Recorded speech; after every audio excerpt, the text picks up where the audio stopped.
Life isn't perfect, and neither are we. Nope. But we know how to face our fears And have some fun. and talk about all the messiest things of life. Like the messiest things. Get connected to yourself, get connected to others, and get connected to the life right in front of you. This is The Connected Life with Justin and Abby. That's me. That's you. And you. Hey, Connected Life peeps. Justin here as always. And I'm really excited about this week's episode. My good friend Jason is returning in part 2 of this 2-part episode. If you haven't listened to part 1, I say that it's a must to go back and listen to, especially to understand the context for a lot of what's happening in part 2 of this episode. But in part 1, Jason opens up about the tragedy of his divorce and becoming a single father and how he faced his pain in that process. And whether or not you've been through a divorce, we all go through tragedies as humans. And hearing how people process their pain successfully through those seasons is so vital to us getting through our own tragedies that we face inside of our lives. And I know that for most of us, we've all in some way, shape, or form encountered divorce. We may not have encountered it personally, as in we didn't go through it. Maybe we went through it as kids, watching our parents go through it. Or maybe we had family members or friends that went through divorce. But divorce is something that's really prevalent. And there is life after divorce. And there is hope for healing inside of everyone's hearts through processes of facing pain and even a journey of forgiveness. So if you haven't listened to that yet, go listen to that. As for this week's episode, we're going to dive into kind of like a breakdown that Jason went through.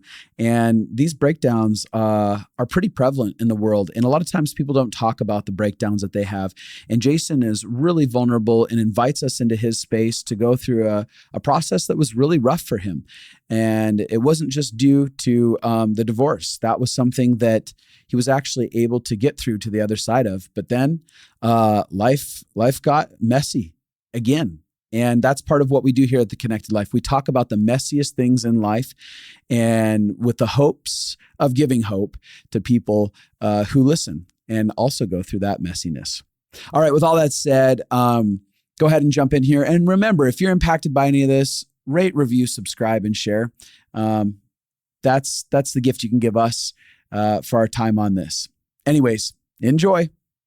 I do want to know, because like you talked about in the marriage, anxiety, like being dealt with like as it was falling apart at that time. But then there was a returning to anxiety at some point.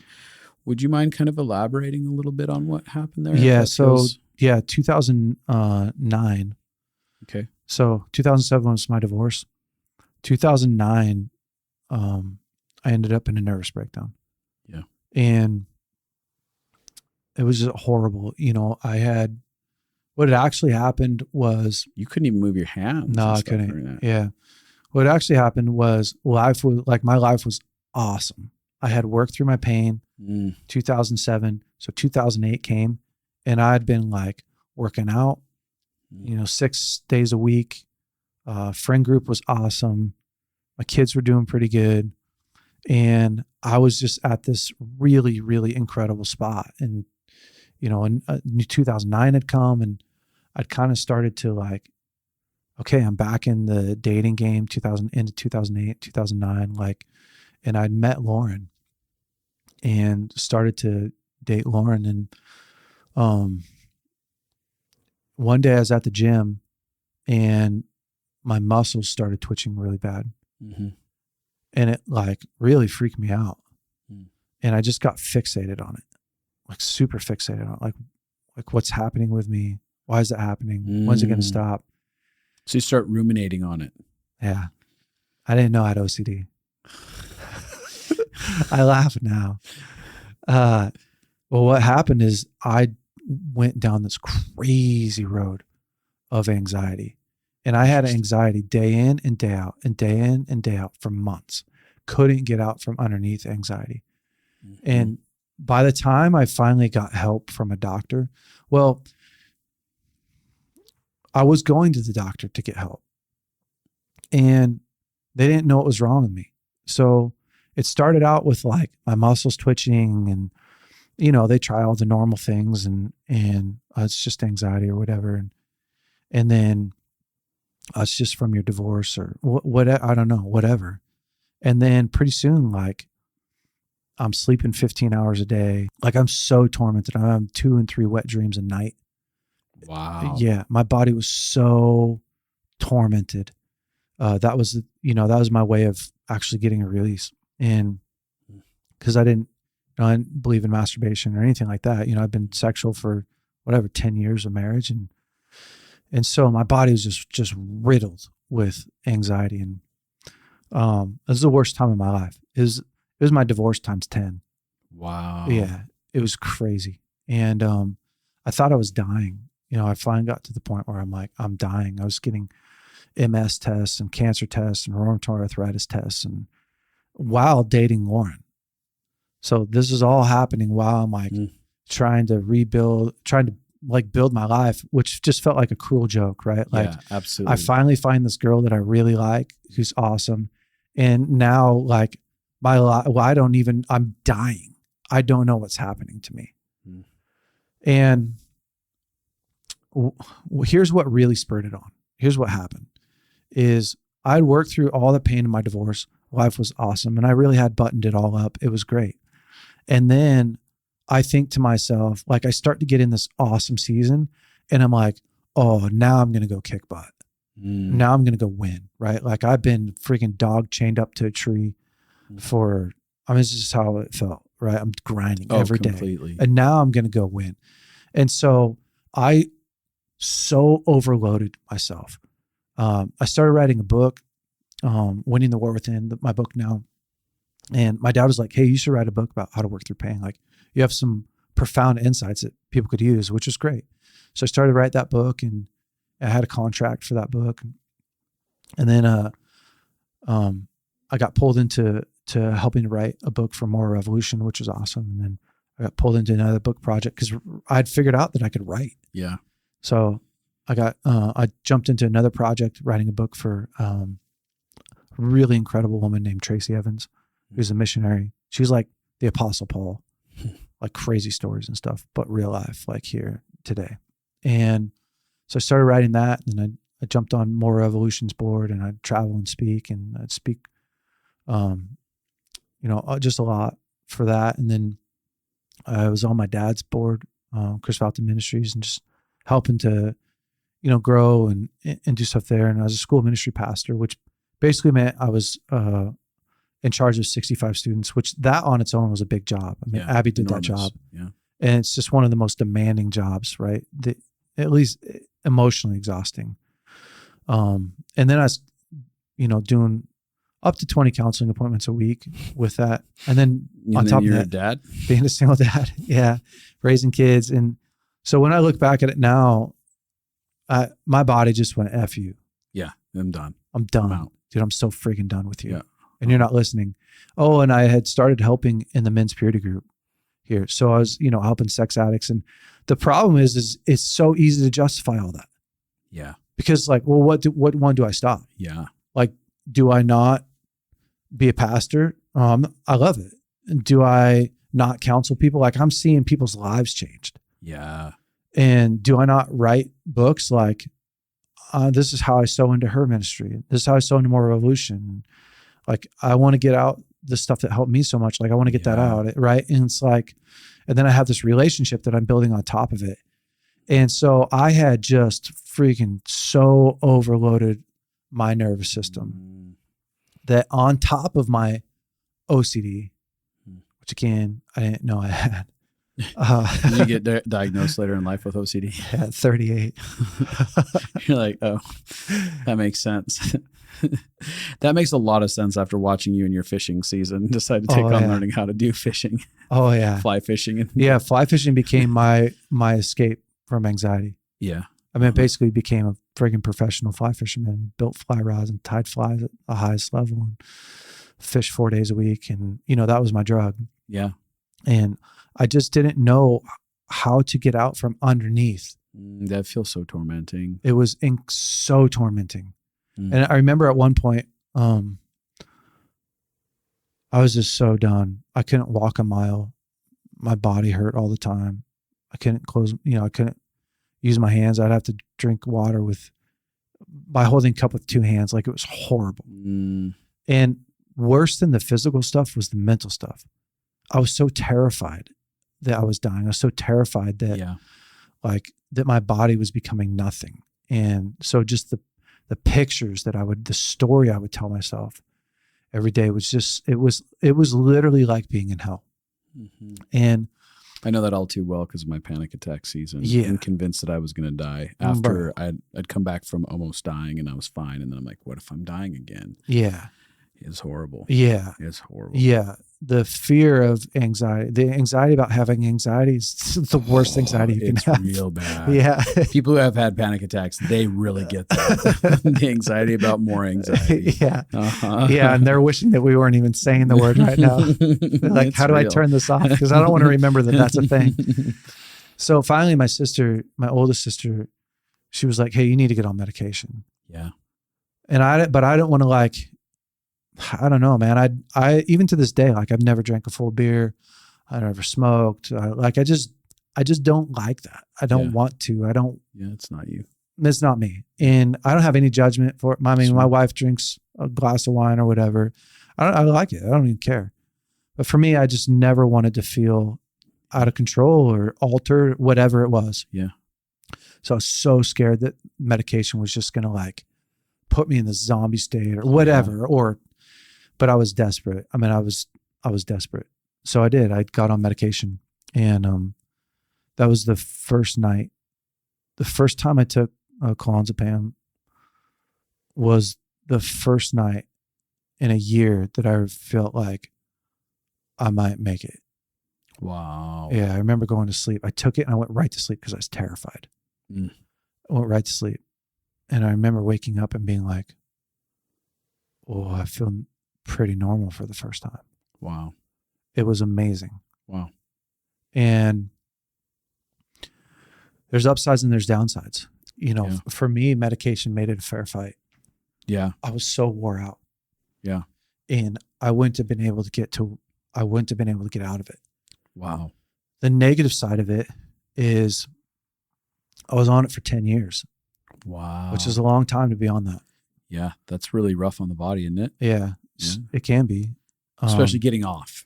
Yeah. Getting off was hell. So yeah. So I, here's the truth is I had to learn how to deal with my anxiety still, even though I was on medication. Right. It wasn't the magic fix all. It was like giving you a fighting chance. So that's when I started to get some tools, right, for anxiety and back away from, I had to start setting better boundaries for my life and my emotional health and all that stuff. So it set me on a journey. And then 2019 was like one of the best years of my life. It was, I'd got to such an incredible place mentally, emotionally, and, married, and Lauren and I we're just at such an incredible place. And we got pregnant with Edie after trying for 7 years, which people can go back and listen if they haven't already. Yeah. And then I decided before Edie was born, like right before she was born, I was like, I want to be done with this medication. Wow. And especially the clonazepam. Yeah. But I didn't know if I could. And I had fought for, I spent from 2000, probably 10 to 2015, I had battled this freaking prison of just fear of being weak and being broken. Yeah. And the fear that it was going to all come back and that I was just hanging on by a thread. And so that was like a whole world of, and maybe it's worth it to talk about it just for a minute. Yeah, please do. Is like the worst thing that happened to me in my anxiety is it became my identity.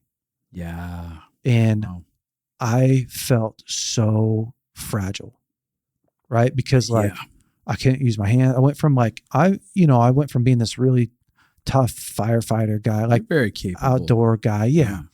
To like all of a sudden I can't walk a mile. I couldn't do anything. I was so weak. And not only that, but when I would do something, my body would act out. So I would like have physical manifestation. It would hurt or my muscles would twitch all night, these crazy things. So I was terrified that it was like, I was always going to get hurt. And so I ended up End up like I'm on this trip to Seattle, and I'm going to preach at a church, and Lauren was with me and Riley was with me. I think this is probably like 2014 or 13. And I just have so much anxiety. I have anxiety because I feel fragile.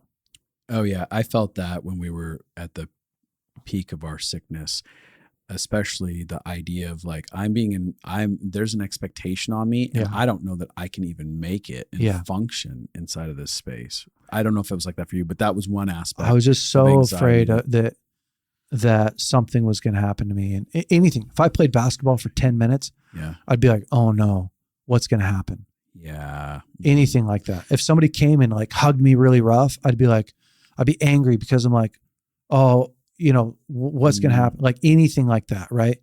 So I finally get so fed up. Like I'm just feel so trapped in this world of the medications helping me manage like the big intense anxiety, but I'm just riddled still with this anxiety and fear. And then like, this is my life. Like, I don't want this to be my life.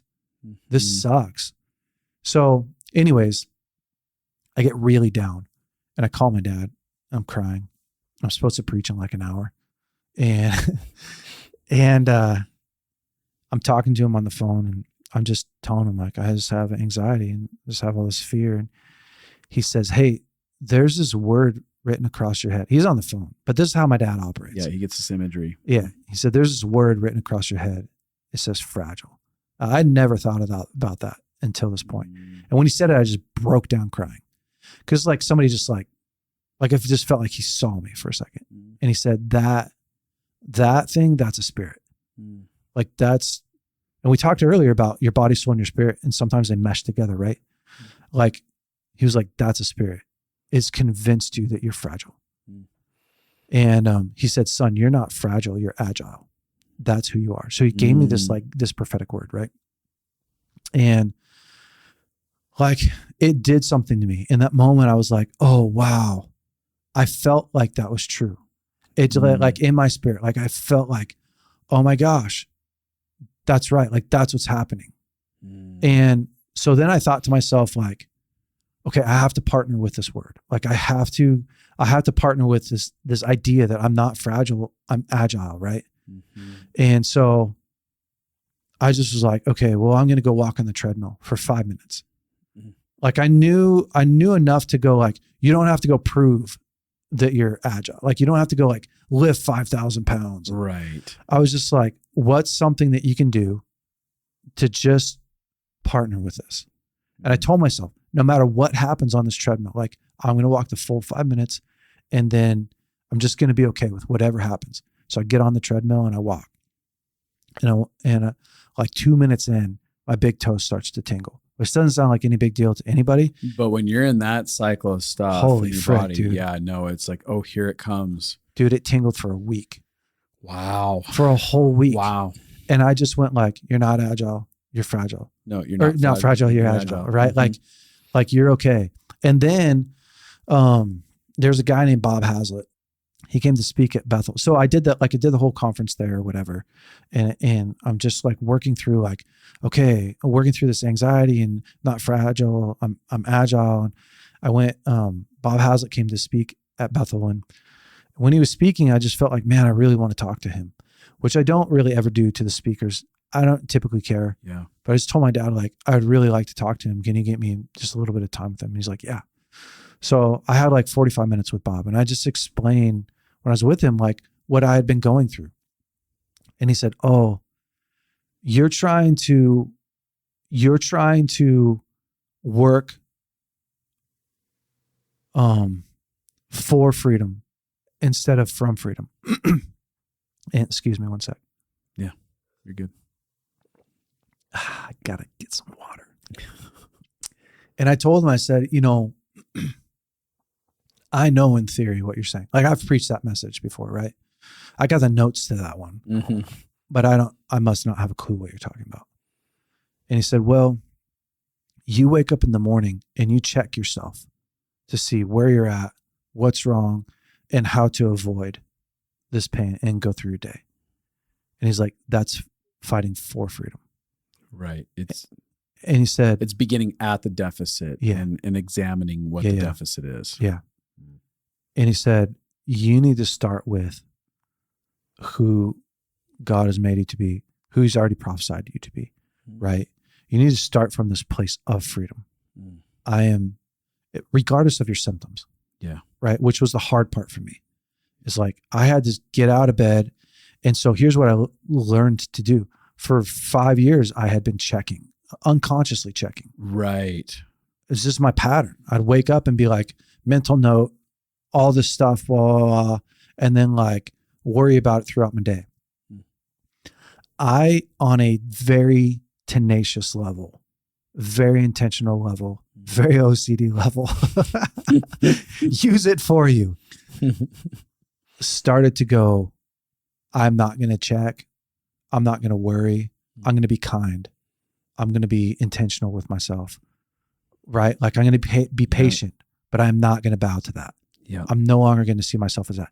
What had been going on is I had chronic tendonitis in my elbow, which was just like it had like months before it like thrown me back over the edge. I think that's probably what had been going on when I called my dad. It was like the straw that broke the camel's back, right? Like I'd been trying to hold all this stuff together, and then I get chronic tendonitis and I can't fly fish anymore, and I can't tie flies anymore. And I'm terrified to fly fish because my tendonitis is so bad and it's never going to get better. And after 6 months, it's chronic, right? So like here I am, I'm like, my body's stopping. But when Bob said that, and my dad said that, and I had another friend that had prophesied over me, like, this is what I see in your life. And it was all about me being strong and strength. And so I'd like, this is my mission. Now I'm on a mission. And sorry, I'm taking so long, but I feel it's important for some people. Yeah. So Lauren had left. She had gone on a trip to her parents' house in South Carolina. So the kids were kind of taken care of. This is like 2015-ish. And I was just like, all right, I'm going to get in my boat and start fly fishing again. I just got a drift boat.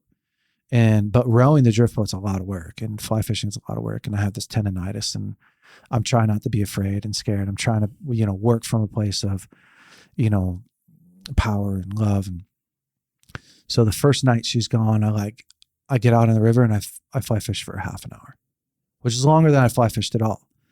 And I get off in a while. Yeah, in a while. And I get off the river and I'm like, I go to bed, and before bed I take aspirin, and I know that I'm going to kind of pay for that, but it's whatever. I'm partnering with this. And sure enough, I wake up the next morning, I'm sore and whatever. My muscles are twitching. And the next day I go again. I go for like 45 minutes.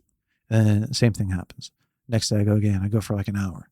And like the fourth day, I fly fish for like an hour and a half and row my boat and stuff. And I get back home and I put the ibuprofen in my hand, and I just heard this small, tiny, teeny little voice like, you don't got to do that. Which it wouldn't have been, in my opinion. I don't feel like it would have been like a sin to like take it. Right. It was just like an opportunity. And I'd seen it as an opportunity. And I was like, oh, okay. Like I'm going to take one more step and partner with this. Right. And so I didn't take it. And I woke up the next day and my arm hurt. And you're like, oh, I was stupid. Did you? No. Is that what you thought? Or you just? I was proud of myself. Like, oh no, I'm standing like in opposition to this fragile. I'm moving forward. And then from there, it was like, I just slowly worked my way out of that identity that I had created. And as I worked my way out of that, my body came into line. And before you knew it, like I had started to kind of jog. I'd do like 10-minute miles, just like 1 mile. Yeah. And then that turned into like 1.5 miles. And then that turned into 2 miles. Wow. And that turned into like a trip to Alaska, and where I fly fished and I faced my fears. And then that turned into, right. And I just built up this like, dude, you're not just agile, like you're a beast. And then it got to the place where like I wouldn't back down.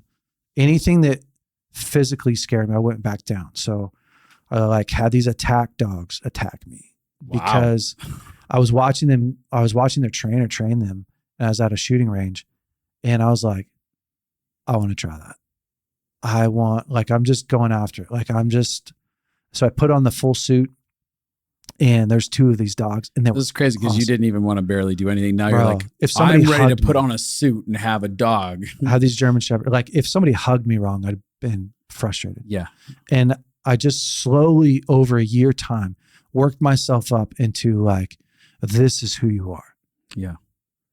So then, which is important for people because this is how we build a culture. Right? This is how you build a whole entire ecosystem inside yourself, good or bad, right? You grow up, your parents don't take care of you. They tell you you're stupid.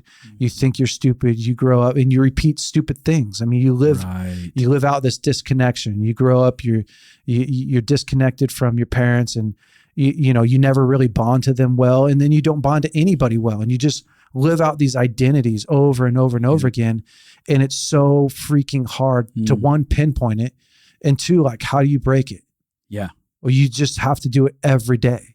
Yeah. You have to grind at that thing every single day. And there was something that's, like there was a determination that like when you had a fathering voice that said, actually you're not fragile, you're agile. You actually submitted to this fathering voice, which happened to be your dad. But which is awesome. It's a father's voice, right? That says, hey kiddo, I'm telling you that there's a higher truth about who you actually are. There's a lie that you believe you are fragile. And I'm going to tell you are agile. Yeah. And you were like, I'm gonna take that to the bank and I'm gonna become very determined to write that on my soul in any way, shape, or form that I have to. I'm not gonna just lay down and die to this. Cause I think a lot of people like mental fortitude and the grit are things that are formed in the fire, right? And if you're going to pass through it and not have it eat you alive, and you started a process earlier on as you're working through a bunch of this other previous stuff that happened of learning how to actually build some sense of real fortitude and digging in. And as you do it, you're like, I'm committed. No, I'm going to go after this. And you're watching an entire repair of your body and your mind as you're committing to this new belief. Yeah, 100%. From there, I mean, it's just like, I just spent so much time repairing what had been broken down for years. And, I think the other thing too is it wasn't just my dad's word. I had gone into my community and opened up about where I was at. For instance, when I went to Alaska, I shared the journey that I was on with my friend who's a guide up there. And he was like, great, we're going to partner with that this week. And so he would speak life into me while we're fly fishing. He'd be like, bro, you're doing great. And like, he was encouraging, like I built an ecosystem. I changed my ecosystem before, like I changed things in my culture before my culture ever changed. I went like, okay, I'm going to set up things in my environment. I'm going to pull this stuff in. And it would be equal to like, hey, your mirror should say what you want to say to you. Your alarms on your phone should say what you want to say to you. And it's not just all about like, oh, positive talk, but you have to start somewhere. Yeah. And what you say to yourself matters. Yes. And then, what you put around yourself. And so for me, I just started working myself out of that. So fast forward, Edie's born 2020. And I decided like, I'm done with medication, which is terrifying. Yeah. Because I don't want to end up back there again. Yeah. And medication helps me regulate, my nervous system. And, and so I end up like, I don't know, 2 weeks. I weaned for like months because you have to wean. Yeah. Clonazepam, like you have to wean it.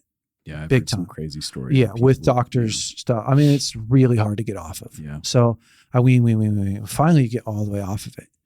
And I'm not doing good.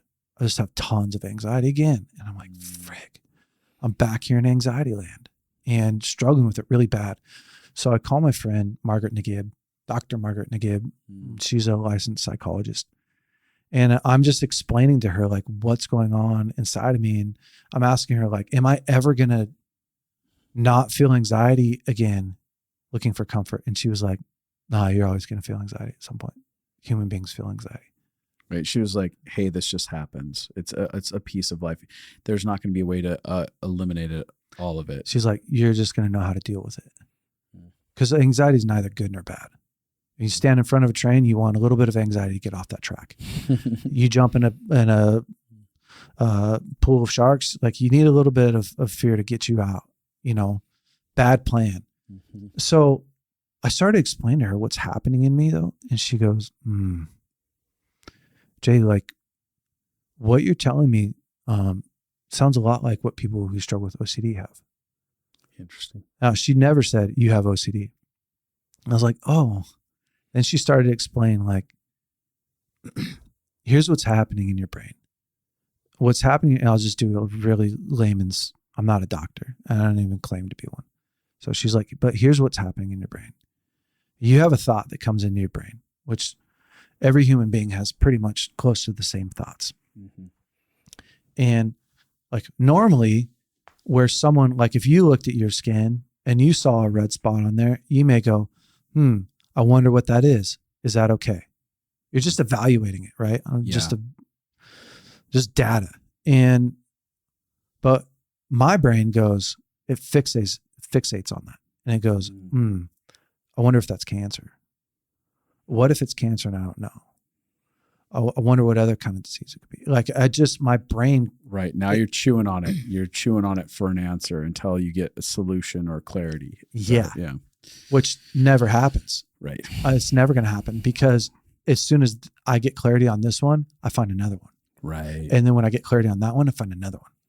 I find another one. I find another one. And holy smokes, man. So I spend all my time and emotional energy battling these anxieties that I have about health. And even though like I can go, I'm not fragile anymore. Like that's been the thing that I've battled my whole life is like these, like what's wrong. I can remember being 12 years old and like feeling my nipples and being like, oh, wow, they're really hard. It was when I was going through puberty, totally. Right? Like when you go through puberty, your body changes. Yeah, totally. And I realized like, oh, something's wrong. Right. Because you're like, what is this? Yeah. Yeah. And then I would get fixated on it. Right. And then I'd be terrified that I was going to die. And then, and I'd go through that and then I'd like finally get through that one. And then I'd be like, oh man, I went through this. I just have had millions of them growing up without realizing that I'm having millions of these. Wow. They're really intense. And so I start to explain to her and she's like, oh, wow. Okay. So she gave me these 3 things to do. And she said, people who struggle with OCD, their brain fixates on one thing. Could be germs, right? Like, oh, there's germs in this room. And then if I touch these germs, then I'm going to get sick. And if I get sick, then I'm going to, and I can't escape these germs. Like I can't escape them. And it becomes this torment, right? Of like, how do I get away from this impending doom? Yeah. OCD. So she said, there's this phrase that people with OCD use and it's really helpful. And the phrase is, it's not me, it's OCD. And so she gave me these 3 steps and the 3 R's. And those 3 R's changed my life. Like completely changed my life. The first R is you have to recognize. So you have to bring into your consciousness what's actually happening inside of you. So I could be walking through Walmart and all of a sudden be like, wow, I feel a lot of anxiety, which would be my heart rate's up. I'm starting to sweat. You know, those symptoms, I start to go like, oh, okay, what's the thoughts going through my brain? Because on such a subconscious level. Yeah. Oh, I'm starting to think about this one, fixate on this one thing. And I instantly go to like, oh, that's not me. That's what my brain's doing. That's just OCD. Right. And when you start to normalize it, like when I just start to accept that this isn't me, it's OCD, like our emotions actually have a life cycle. And which I'm sure you know, I'm just talking to people. So your emotions have a life cycle. So it's not like anxiety, like you start with anxiety and it's this rocket ship that just on its own has enough fuel to go wherever it wants. Yep. It doesn't. Like you have to fuel it. It will do like this 19-second life cycle, something to that effect. And if you let it, and if you just work through it, it'll peak and then it will come down. And then you can go on with your normal life. Well, we typically don't do that, right? Because we're fueling it. We're building the story like, oh, I feel anxiety. My heart rate's a little bit up. My chest is a little bit tight. Oh crap, what's happening? As soon as you do that, like you just fueled it again. And you're like, oh, I'm feeling it some more. Oh no. And then, before you know it, like I'm in a panic attack. I'm falling apart. Yeah, that's helping. Yeah, that's helping. And so recognize, relabel, it's not me, it's OCD, and then refocus. And so the refocus was key, right? So what happens is when your brain's stuck in this loop, literally skipping, like just ruminating on this one thing, if you can break that cycle for just a very short time, even like I don't know the exact time, but it's under 3 minutes. If you can break that rumination, wow, your brain literally resets. So it goes, oh, thank you. And then you just go back to your normal life until like it happens again and you break it and go with it. So for instance, if you're fixated and you realize, oh, I'm ruminating, this is OCD, and then you read a book backwards. Well, your brain can't really do two things at once very well. Right. So if you start to read a book backwards, it's really hard. And so you're starting to go in like the dog walked. It just doesn't make any sense. You're like dog walked back. Why? And you're like trying to do it. Before you know it, you're like, you're giving yourself time to come down. Right, because what you're actually doing is putting your attention fully on something else that consumes it and brings you out of that space, which is something that I, back in my panic attack days, did a lot of. Yeah. Where all of a sudden I'm like, refocusing, because I'd keep refueling the anxiety and I'd keep getting hits of adrenaline over and over again. And all of a sudden I'd have an imagination where I'd focus on an image in my mind and I would go study that entire image. That's what I would do for like 20 minutes or whatever as I'm laying in bed, 10, 20 minutes. And then all of a sudden enough peace hit me and then I'd fall asleep. Yeah. Because I'd fully get out of this thing and go, I won't give this thing any attention whatsoever. I'm going to give one fixation point. Yeah. Yeah. So what worked the best for me is crazy thankfulness. Yeah. Honestly, it sounds really spiritual, but I got like ninja level 5,000 at doing this like insane, intense thankfulness. And so I'd feel something coming on and then I'd be like, oh, that's not me. That's just this OCD. And then I would dive into like, I'd go into like, I'll just do it for a second. Like, I'm so thankful that I get to be here with my friend who's paved a pathway for me to even have this platform today. And what we do here is going to affect somebody's life today. And I'm thankful that I get to go home and see my family and eat dinner with them and reinforce for my little kids the meaning and the value of spending time together. And I'm so thankful that I get to spend time in Reading, where I have a network and a community of friends who care and love. Like I'm going, do you know what I'm saying? Like I'm not just going like, I'm thankful for my dog. I'm thankful for my cat. I'm fully going through, connecting into the depth of your life and what's the aspects that are really great and wonderful. So Philippians 4, right? Like I just got so into Philippians 4 to me is like one of the greatest antidotes and remedies to anxiety. It's rejoice in the Lord always. Again, I say rejoice. Let your kindness and gentleness be evident to all. God's near, right? So act like God's near because he's here. Like treat people kindly. And it says, if you need anything, feel free to let God know. And then it goes on to say, and the peace of God, which surpasses all understanding, will guard your heart and mind. It continues on and says, finally, brothers, if anything's lovely, holy, pure, awesome, cool, praiseworthy, fun, think about these things. Yeah. And the God of peace, which surpasses all understanding, will guard your heart and your mind. So there's this principle, this biblical principle that says you can't drum up your own peace. Your job is to focus on what is right, what is lovely, what is holy, what is pure. What he does in exchange is it opens up this door for him to come in and give you what's unexplainable. And that has like radically changed my life. Wow. Yeah. And so I can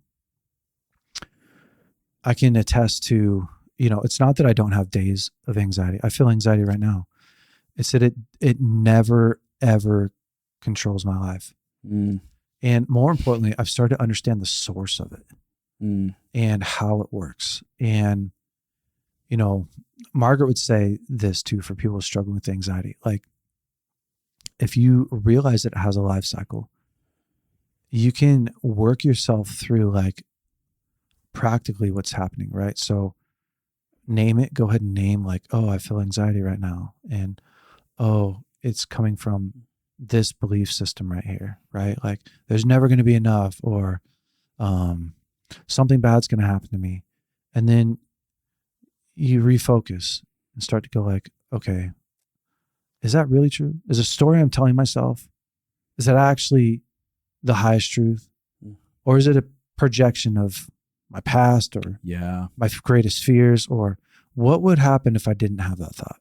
And then I start to go through that. And maybe I take my shoes off and stand in the grass or whatever to like give myself a sense of like here and now. I'm right here. I'm right now. Yeah. That's a big one. Yeah. And you can do some box breathing, or there's all kinds of really cool techniques that really actually do trigger your nervous system to reset and calm yourself down. For instance, if you breathe really fast, it jacks you up. It jacks your anxiety. I mean, it's just what it's meant to do. If you exhale longer than you inhale, it begins to slow you down, calm you down, right? So, there's just some really practical things that you can do. One of the things that I've talked on here before is I've ascribed a lot to Wim Hof, breathing and his ice baths. And I have my ice bath out back and do my polar plunging.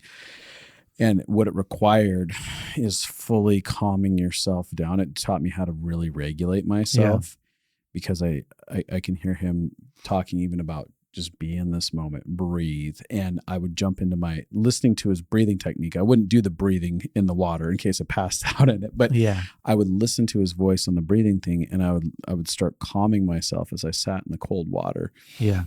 And I'd be like, I have to so calm my insides down so that I'm not freaking out to get out of this. And then you start stabilizing yourself inside of that place. And that actually began me diving in my pool about a year and a half ago or last year or something like that, where I was just like, and I would find myself start crying and purging, like something would happen because I get so present with my entire self inside of it.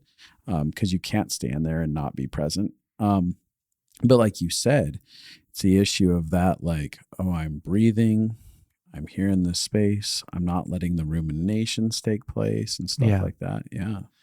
And ultimately, I think two things. It's what's the story that you're telling yourself? Yeah.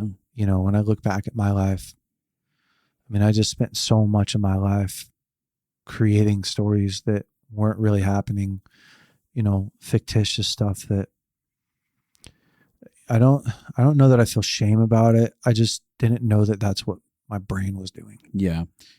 Yeah. One of the things that I've elaborated here before in the past, but Paul Young, for years, I'd get on the phone with him and talk about life and especially in my anxiety and moments. And he would continually reiterate the idea of living in the grace of one day. He's like, there's not grace for tomorrow. You're future tripping. You're taking a trip into the future that doesn't exist. Yeah. And it's all a fantasy anyways inside of it. And it was continually learning how to bring myself back to, okay, I'm not going to make a fantasy world here. Yeah. I'm going to come back to right here in this moment. And I'm not going to imagine what this scenario is right now. Yeah. And I started connecting even with the idea that the lie that I believe is that if I can get ahead of whatever this is and imagine the scenario, then I can make sure it doesn't happen. Yeah. And that just builds it. Yeah. It just totally builds it. Because you're like, oh, I can't. Yep. Yeah. I started realizing like the idea that there's grace for this moment means there's like the answers that I need for a situation are going to show up right here and now. Yeah. And that was something that like had to really build inside of me for years, where I'm like, okay, well, if today there's a car wreck, there's going to be an answer. There's going to be people, there's going to be ways that I'm going to get taken care of. There's going to be finances. Like I started having to believe that there was going to be the abundant availability of relationships, opportunities, whatever it was that would take care of me. Yeah. And it broke a lot of like unconscious abandonment that I was feeling. Because when we're not tethered to love, we feel abandoned, and then we feel like we have to make solutions for ourselves well before there's a problem that hits us. Yeah, it's so true. Yeah. Yeah. Living life on the defense, it's just such a tough way to live. But the truth is, it's so hard, it's so hard to change that. Yeah. It's a lot of work. And I'm not the counselor that's like, hey, this isn't going to be that bad. Yeah. I'm just the guy that's like, it pretty much is going to cost you your time, effort, and energy. Yeah. And whatever you put your time, effort, and energy towards, life's just a big freaking math equation. It really is. Yes. Yeah. It's like where you are today is a compilation of your past and your present. Like, you tell me what your dad did to you, tell me what your mom did to you, tell me how your friends were, and pretty accurately I could tell you where you're at today. Yeah, totally. And if you want to change that trajectory, well, you have to put in the time, effort, and energy, and then you're going to reap the results of that, right? You're going to reap the fruit of that. And so, I think that instant gratification is one of the greatest thieves. I agree. That we have to building a life of peace, of joy. I agree. Real purpose, real satisfaction. I think that our measuring sticks are really, really far off. Social media is not helping. Not at all. And so I think that a lot of people have anxiety and depression because they think that they should be further along. Yeah. They think that they're missing out. They think that everyone has a whole bunch more than them. And it's a poverty mentality. It really is. Yeah. And so, I think, man, really learning to love you, learning to love your story, learning to love your pace, and having some good goals that you're going after, and then changing the ecosystem, what's it take for you to really evaluate the story you're telling yourself? Yeah. And every day build a stronger one. Yeah. That's good, man. I really appreciate you coming on and sharing openly just about your process and your divorce. And then we get this a whole other piece of just conversating about anxiety. I know that a lot of people out there, as you've listened to this, it could easily have stirred up anxiety for you that you have. But what it should be doing is telling you, one, you're not alone. There's a way out. There's people that see you and understand you. And that you're part of a broader community. I think one of the greatest lies that when we're anxiety is that we're the only one battling with it. That when we're in terrible situations, like where our life falls apart, that we're the only one in it. Yep. And conversations like this should be stepping stones to shattering abandonment inside of your life, where I'm not alone. In no part of my story am I alone, and in no part of my story am I weird for having this. I know that in my life, I had a history of believing like I'm the only one dealing with this. So there's so few of us. And it's like, no, these are universal human experiences across the board. They may manifest a little bit different in each person's story, but they're all within all of our human stories. And so I hope you know that you're not alone inside of this. And I hope you get that, like, Jason isn't perfect and he doesn't have everything all together, but he's constantly, because he's saying yes to participating in his personal process, he's getting freedom over and over again, deeper and deeper levels of freedom. And that's a guarantee that there's a payoff in choosing to face these things head on in our life. Because there's a big lie that says, oh, I'll do all that work and nothing will change. That's not possible. There's not a world where we just go, I'm actually implementing all kinds of avenues where I'm humbling myself and facing things head on, that it doesn't rewire and heal us and change our trajectory. I just don't know where that exists, that it doesn't work. So with that said, do you have any way you do something called Brave Co and stuff for men? Anything else you want to? So for men, I mean, great men aren't born, they're made. Yeah. And we're just focusing so much on building strong, healthy men through discipleship. So we have curriculum for churches and discipleship programs for men. So you can check that out at braveco.org. And then actually Lauren and I just launched our podcast. It just happened, huh? Yeah. So it's launching this week. It'll launch, and Dates, Mates, and Babies. So Dates, Mates, and Babies. Yeah, we just love sharing our story and helping people grow stronger, build healthy families, and healthy marriages and healthy lives. So that's great. Well, you're going to have a bunch of conversations about kids, and we don't have kids, so that's a good place for you guys to go. Kids. it's true. People are dying in need of kids, and it's not just about kids, but no, the babies part is like, yeah, especially some good parenting advice over there. Great. But I loved having you on, dude. Bro, it's been such a blessing. Thank you so much. Yeah. And everybody out there, if you got impacted by this, share it with somebody, rate and review us. It so helps getting the word out there when you put a rating and a review on iTunes. It just builds a collective where people go who haven't listened to the podcast go, oh, there's something about that podcast. There's so many 5-star ratings and reviews that are compelling to jump in and listen to it with so many podcasts out in the world. So do that for us if you will. And we'll see you next week. Bye now.